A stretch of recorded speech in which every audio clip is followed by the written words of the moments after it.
Welcome to another discussion of Annex Cloud Market Movers, where we bring in experts and luminaries to help us with the current times and also discuss around the importance of loyalty and retention for 2020, 2021, and beyond.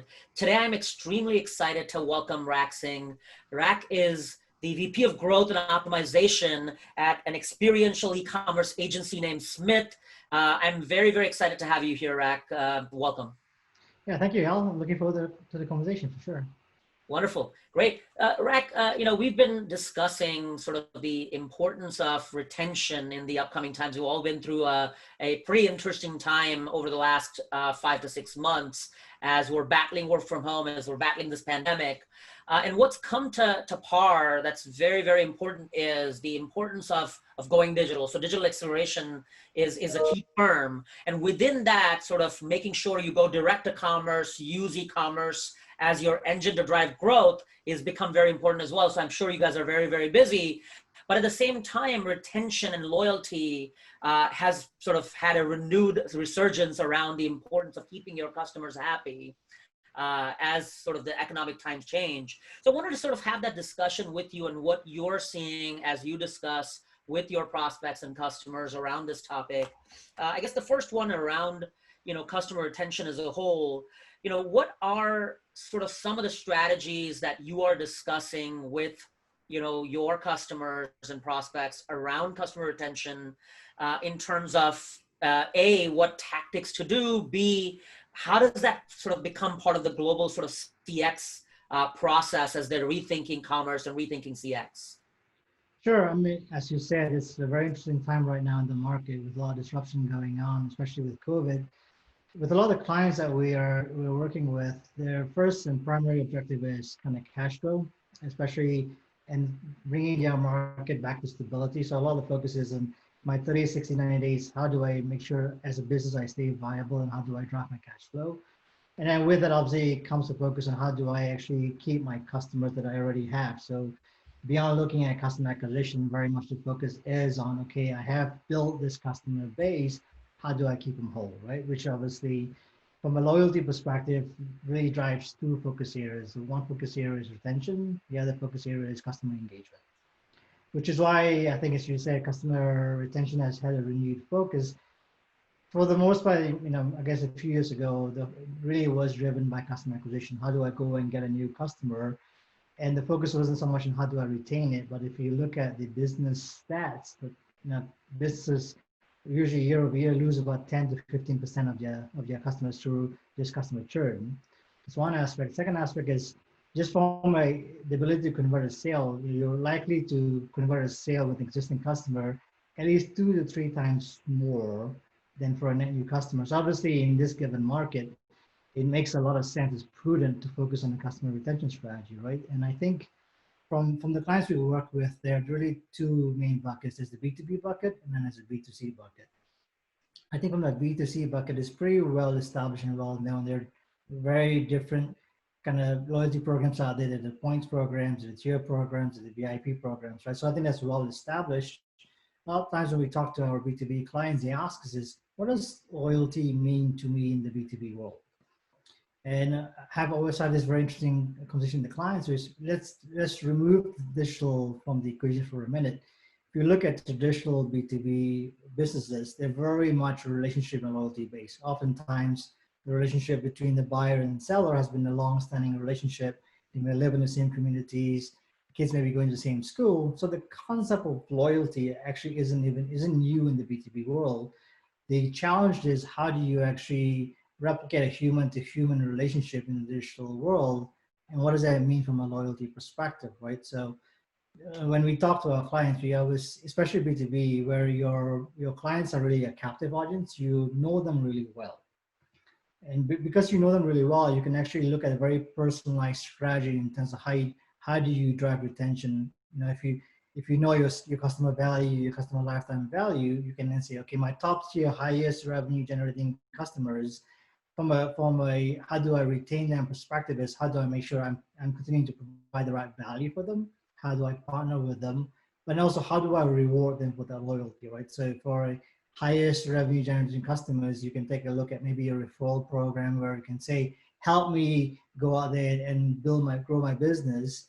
And as part of the loyalty program is I will give you a referral back, or I can look at VIP services or personalized experiences, right? So I think that's one aspect. From a B2C perspective is because the buying journey is a lot more of an emotional journey than a practical journey. From a B2B perspective is very much how do I give you that instant reward. And I think that's why when we start at highest level, we focus on what are we trying to achieve, and then from a business perspective, what is your unique value proposition and how do you achieve it?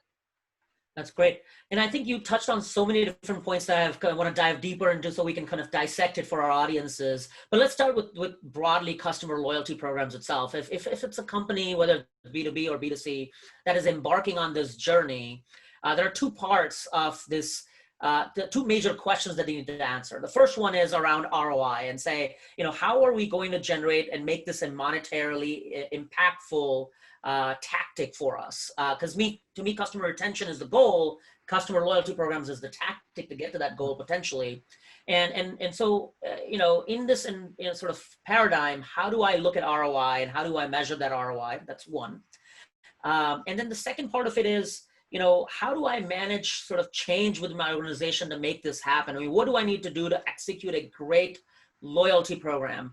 I think if you can touch on those two pieces, on the ROI and the change management aspect of loyalty programs, that would be wonderful. Right. So let's start with B2B first, right? When you look at ROI for B2B, is very much driven by customer lifetime value, CLV.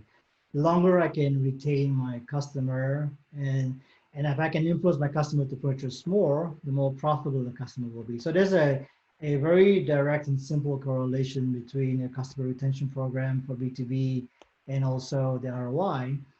CLV sometimes can be tough because it's can be complex, but it can also be very simple. And part of the challenge a lot of companies have is the fact that their customer data is fragmented, right? So which is why they can't really get to a CLV easily. But if you can, especially for some B2B companies, when they have pre-negotiated contracts, you can understand, at least from a customer perspective, what my customer value is.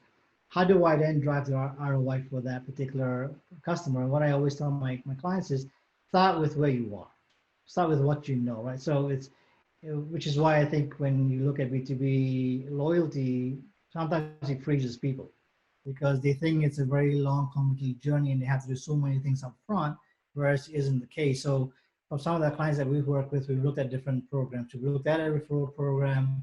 We've looked at a personalized service programs. For example, if you are a high revenue generating customer for me, as an added service, I may create a lockbox at your site. So I can give you expedited shipping, or if your order comes in, I prioritize your order higher up. So again, all this goes back to the point of how do I continue to stay engaged with you? So to answer your question from an ROI, I think for B2B is very much tied to CLV. You can also replicate it from a B2C perspective as well too. But again, B2C, because it's more of an emotional journey, is an the immediate response and satisfaction of me having a purchase, right? So what can you do from a promotional perspective, from a follow-up perspective after the sale? What can you do to continue driving the right experience with your brand and the customer? And how do you continue to engage the customer to want to come back to you as well too? That then drives, you've already acquired the customer, so your CAC costs are already kind of fixed. How do you then continue to drive continue revenue from the customer? Right? So then you look at other metrics in terms of just repeat purchases, the average order volume for the customer, again, CLV as well too, to then drive the ROI calculations. Makes sense. And then when we think about as a business and we're trying to create this sort of change, one of the things I have believed and we've talked to our customers about is to execute a great loyalty and retention strategy, you need to sort of get different components of your business together. One is across customer experience, right? If I'm a loyal customer, I need to have a consistent experience on commerce versus call center versus, stores versus other channels that I operate in. And so you have to get sort of consistency both in messaging and sort of data, if you will. But that's just one aspect. I'm sure there's other aspects of change management that you feel like might be needed to ensure a sort of a launch of a great program for retention and loyalty. Yeah, so I think you touched upon a very important point. So customer loyalty has two components. He has the customer retention and has the customer engagement, right? So customer engagement is something that has to be consistent across all your channels. So when you take a look at it is, how am I engaging with my customer, and am I engaging with my customer consistently across channels is obviously one question you need to answer. But then from a change management perspective, it's really about people, processes, and technology, right? So from a people perspective is, do you have the right culture as an organization to keep your customer at the core?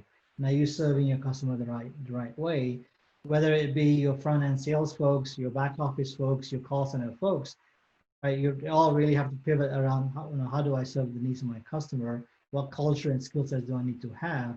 From a process perspective, again, is how do I leverage my customer data to drive my right decisions? And from again sales and service perspective too is again, how am I using my data to tailor and personalize my services to treat my customer the way they want to be treated? Which is very much again looking at how do I drive consistency across my organization? And then from a technology perspective is from a data, you start again with what you have, and then you take a look at first party, second party, third party data, and then you bring in loyalty, a loyalty solutions like what you have as well to Annex Cloud that really help you really decipher your customer and build the right profile and understand how to engage them in the right way, be again a loyalty engine that drives points, or a bit more of a more complex structured way, tier structure where you provide services, added value, added content, added services to again drive our loyalty, right? So it's a bit of a generic answer because the real unique answer boils down to the customer and the business they're in their unique value proposition. But at a generic level, I think that's kind of where you would focus on from a bucket perspective. Makes sense. Wonderful. One of the things I was thinking about is, we've been talking about this concept of experiential loyalty for a while, which is, loyalty is not just about earn and burn transactions or points when you buy and then you use them when you buy again and so on and so forth. It's about the entire customer experience. It's about making it about the experiential journey of the customer. So if I buy something, I share about this on a social network, that's part of the experience. If I call a call center, that's part of the experience. If I get an email, that's part of the experience. If I go to a store or go whatever else or interact with the brand in any other sort of methodology, that's part of my experience with the brand. And that could start even before the purchase. It continues between those purchases. And it certainly continues for the life of me till I become an advocate. You mentioned referral programs as a key impact there. When you think of experiential commerce, because that's sort of where you're focused on, how do you think of experiential commerce? And then maybe how do you tie in experiential loyalty to that commerce engine, if you will? Yeah, it's a great question, right? So commerce isn't only about the transaction, right? It's the entire kind of customer journey from awareness all the way to retention. So what are you doing across all the various channels that you can engage with the customer, be it social media, be it third party websites to drive that brand awareness all the way to then drive from tracking the awareness all the way to driving to consideration and then driving to conversion, right? So what is that journey looking like, and how do you measure customer engagement throughout the journey is going to be critical, right? So I think, and then obviously the last part of it, which is where a lot of loyalty programs focus on, which is just the retention aspect of it. But to your point, it's loyalty begins really from the very first interaction that you have with the brand. So how, from an execution perspective, is really having the mindset of how is my brand being perceived by my consumers across every touch point, and is that consistent? And how do I measure that, right? So, if you, one of the great things a lot of brands do right these days is they actually have, abilities across different social channels. So if I go to your Facebook page, if I go to your Instagram page, I'm engaging with you. I have maybe second party or third party data collected for you already. And then when you come to my website, you come to my channel and you create a profile. And if I link those two, I start building a holistic profile of who you are across all the different data points that I can get. And based on that, based on if you are referring my brand to others, and if you have a high net promoter score, right, maybe there's an earned reward I give you as a result for that too. So it goes back to the behaviors that I want to influence, not just the sales that I want to really drive, but the behaviors I want to influence to turn you into an advocate. And I think having data across channels is a key component of that. Wonderful. Rack, we can definitely keep going on this one, but I think I've learned sort of a lot of things that our audience will learn through this process. One, I think you had an amazing description of B2B considerations versus B2C considerations around change management and customer data, as well as sort of the entire experience of loyalty and commerce sort of put together through the entire customer experience journey, not just specifically the purchase aspects. Rack, really thank you for spending the time with us today. If people want to reach you, I'm sure they can find you on LinkedIn or your team on LinkedIn if they want to kind of get some help around their commerce strategies or their customer retention strategies. And for everyone else, if you want to view such videos and learn more, go to annexcloud.com/marketmovers. Rack, thank you so much for taking the time today. Thank you for your time as well, too. Have a good day. Okay, bye for now. Bye-bye.